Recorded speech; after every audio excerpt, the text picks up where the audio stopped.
Stok ini di rumah yuk, biar kalau pengen makan tinggal buka ini aja, nggak usah ribet mikirin lauk lagi. Kentang yang udah aku kupas lalu aku serut kayak begini, direndam air ya. Jangan lupa dicuci sebanyak 5 kali sampai airnya jernih biar hasilnya nanti lebih kriuk.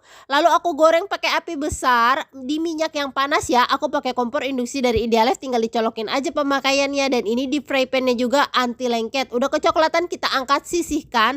Next aku haluskan semua bahan bumbu halus. Aku tulis di kolom caption ya, aku pakai chopper dari Idealef, pisaunya tajam banget dan harganya terjangkau.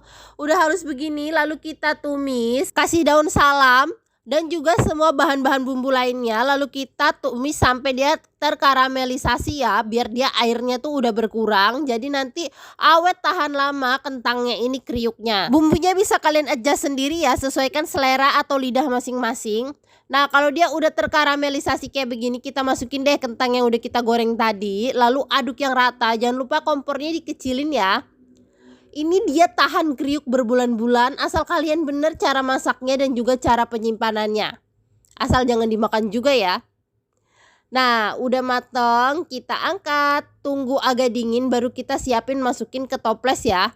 Ini bisa banget langsung dihidangkan atau disajikan dengan nasi panas.